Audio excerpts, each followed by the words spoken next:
Bonjour à tous, merci pour vos nombreux retours. Alors maintenant, je tiens à vous présenter un livre que tout le monde devrait avoir, La trousse naturelle d'urgence.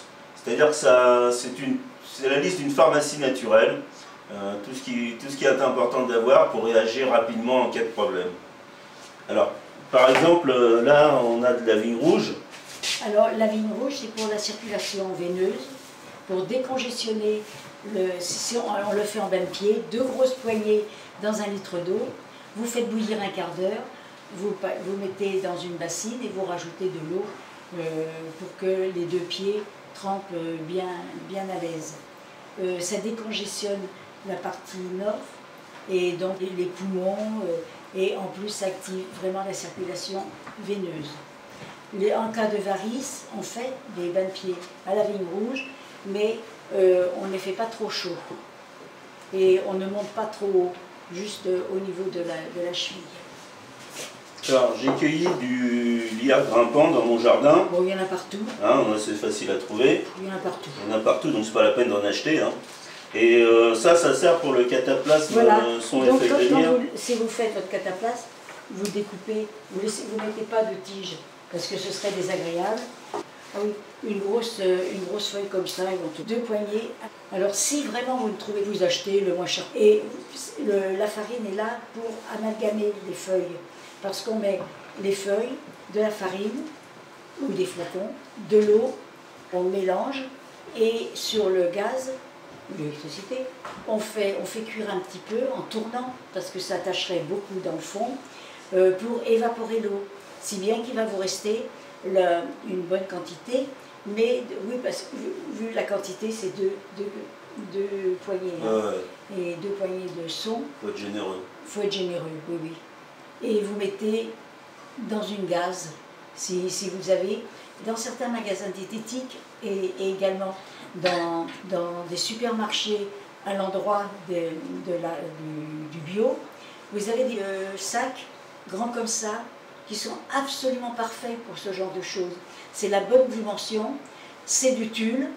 Donc vous allez mettre votre bouillie là dans le sac et vous l'appliquez bien chaud, surtout sur l'estomac, et sur toute douleur, mais surtout sur l'estomac.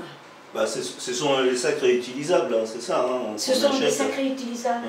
Ah, oui, tissu, oui. Oui, après vous jetterez, vous lavez, c'est sec tout de suite, c'est parfait. Et ça évite évidemment d'avoir à chaque fois des papiers, même s'ils sont recyclables toujours. Alors ici il y a du là, sureau. C'est le sureau. Le sureau, c'est un antibiotique naturel. Donc les bronchites, tout ce qui est voilà, toutes les infections. Et donc ce n'est pas une décoction là, comme ce sont des fleurs, c'est une infusion. On fait bouillir l'eau, mettons 1 litre d'eau, 30 grammes de fleurs, on arrête l'eau, on arrête tout de suite la chaleur et on laisse infuser 10 minutes, un quart d'heure. Alors, bon bah, t'en parles tout le temps, hein, c'est le citron. Il y a évidemment toujours des citrons, ça c'est dans la cuisine. L'ail, c'est dans la cuisine. Alors l'ail, on va utiliser pourquoi alors? Eh ben, l'ail déjà c'est circulatoire, mettez-en vraiment dans toutes vos préparations.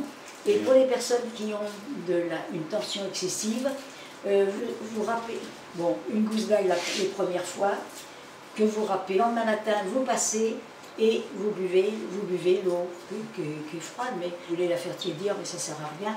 Et ça maintient vraiment la tension comme il faut, parce que les personnes qui ont une tension logique, parce qu'elles prennent des médicaments, vous ne pouvez pas savoir si leur tension est bonne parce qu'elles ont les médicaments ou si c'est naturel. J'ai vu le cas d'une personne âgée qui avait eu plusieurs évanouissements et le médecin s'est aperçu qu'elle continuait depuis des années à prendre son médicament contre la tension alors qu'elle n'en avait plus. Voilà le résultat. Avec de l'ail, ça se maintient comme ça doit être. Et pour les verrues aussi, non? Ah oui, bien sûr. Alors pour les verrues, vous découpez un petit morceau avec un couteau bien pointu, vous mettez sur votre verrue. Ça ne doit pas dépasser parce que là, il brûle, hein, mais juste pour amoindrir Et puis quand vous voyez que la corne est amollie, vous continuez avec les cataplasmes d'argile, y compris pour les verrues plantaires. On met là il y a assez longtemps parce que la verrue plantaire est très profonde dans le pied.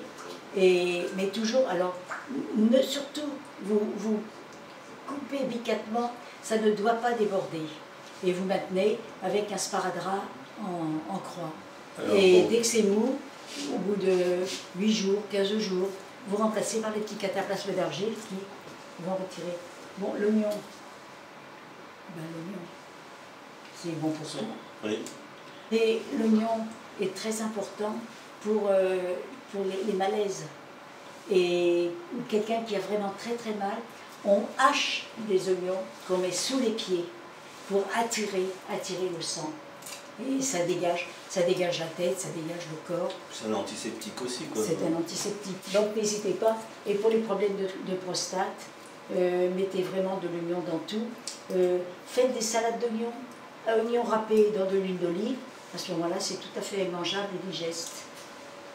Carottes, c'est tellement fantastique.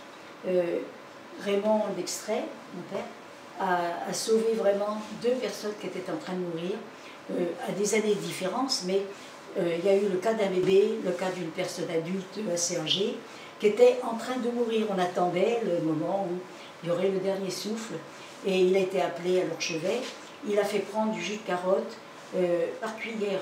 Le bébé, c'était avec la pipette, et la personne avec cuillère à soupe, mais plusieurs fois dans la journée. Et puis après, c'est ça.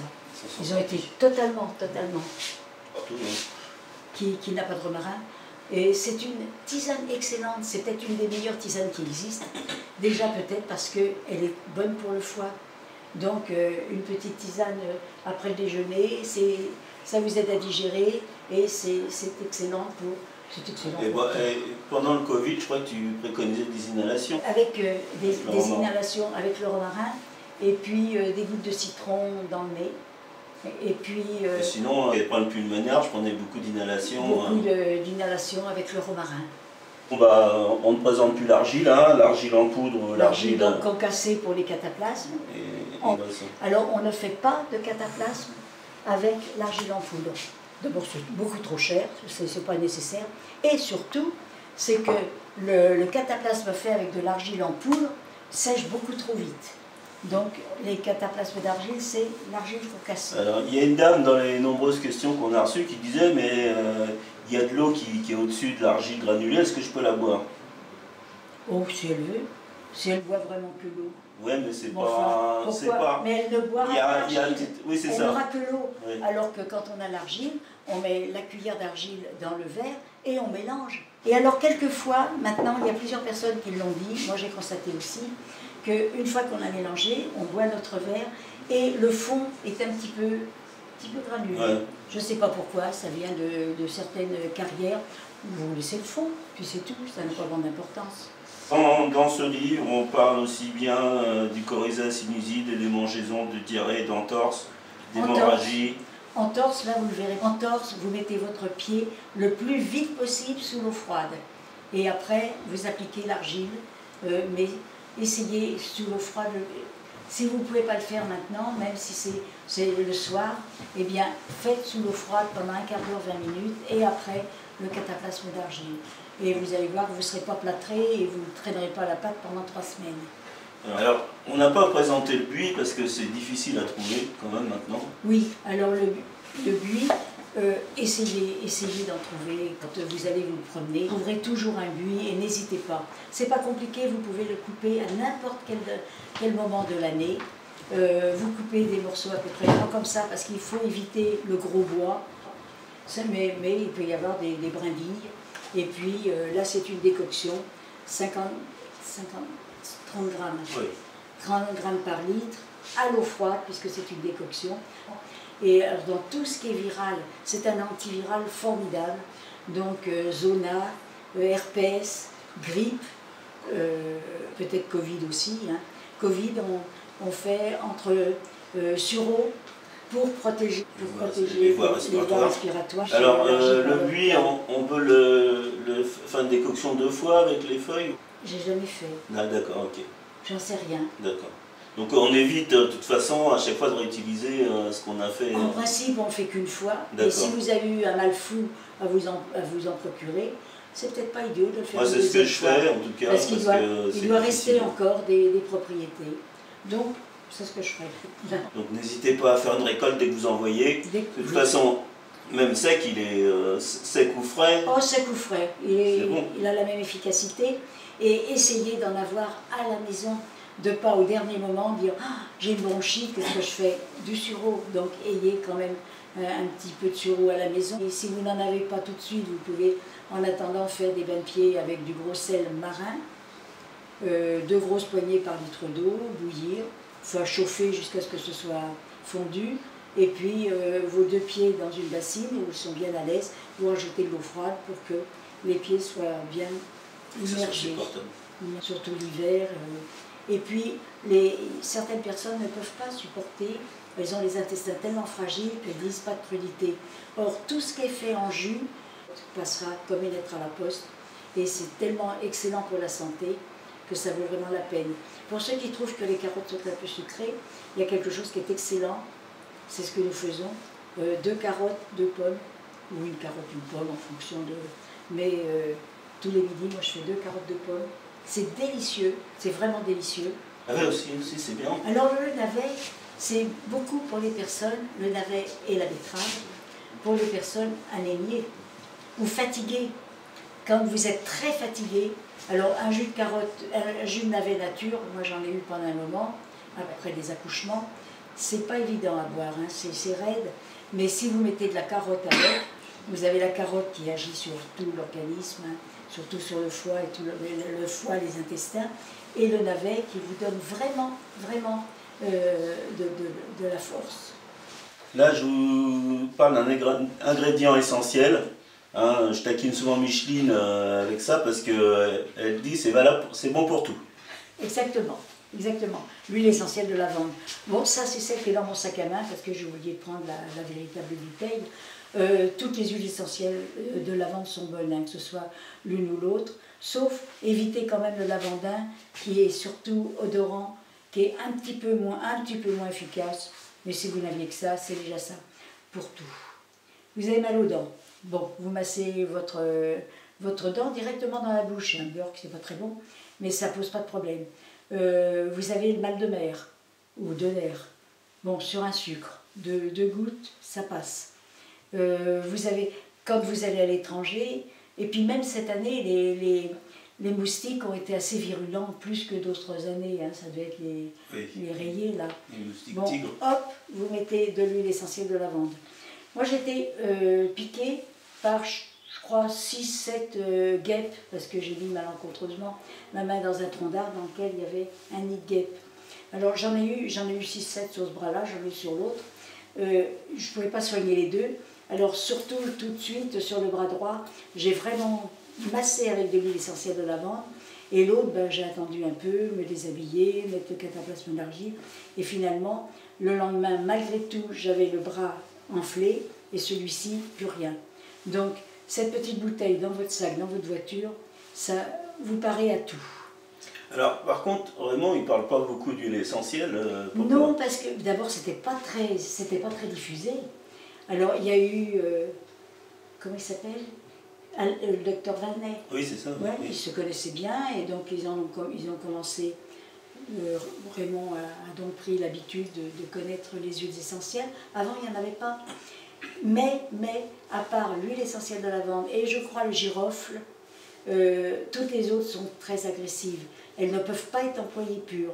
Et c'est pour ça aussi que papa se traînait un peu des pieds parce que, ayant des enfants à la maison, il avait trop peur que ça fasse comme les enfants qui s'amusent avec les médicaments ou avec quelque chose. Ça brûle un peu les poumons, quoi, non? Ça brûle énormément, énormément. Ouais. Une fois, je devais avoir une angine, j'avais mis de l'argile et j'ai mis une huile essentielle sur le papier d'argile qui a touché mon menton et j'ai été brûlée.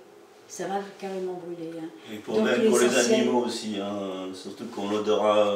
Par exemple, un chat, il faut surtout pas leur mettre d'huile essentielle. Oui, et puis on attend 4 ans pour les femmes enceintes.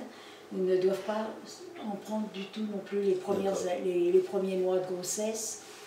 Et les jeunes enfants, on attend aussi un peu. Mais l'huile essentielle de lavande, c'est différent, puisqu'elle peut être en pleine épure. Les autres, c'est mélangé avec de l'huile ou avec du miel, selon l'huile essentielle. Voilà. Donc, ayez-en, ayez-en. Ça prend moins de place que de l'argile. Et ça vous dépannera sur des tas de choses. Ah oui, oui, on voulait revenir, oui. Parce que je crois que ton fils m'a dit que c'était... Oui, on n'avait pas pensé lorsqu'il y a brûlure ou ampoule. Vous épluchez, quand c'est presque guéri, hein, mais vous avez besoin de faire un pansement, eh bien, épluchez votre oignon, vous avez une toute petite peau blanche entre deux épaisseurs, et c'est antiseptique, et vous l'appliquez directement sur la brûlure qui n'est pas encore terminée, et après un petit pansement, ça vous permet de vaquer toute votre journée sans avoir un cataplasme d'argile qui peut vous gêner. Donc l'oignon est aussi utile pour ça. Ça y est? Je crois que ça y est. Ça y est, hein. Bon, on a bien parlé aujourd'hui. On a bien parlé. Et merci pour vos encouragements. Ça nous incite à continuer un peu plus. Bon, on va essayer d'aller dans la régularité. C'est pas garanti, hein, parce que sachez que c'est une activité bénévole, donc on fait ça. Faut que tu aies le temps. On fait ça en fonction de nos activités professionnelles. Mais moi je tiens à ce que les gens continuent à s'intéresser à l'argile, parce que bon, moi ça m'a sauvé entre guillemets, hein, donc c'est très important. Et puis c'est bien d'en faire profiter à d'autres. Donc tant qu'on peut, on en fait la promotion. On le fera. Voilà. Et comme on dit, merci de votre attention. Oui, merci de votre attention et à bientôt. À bientôt.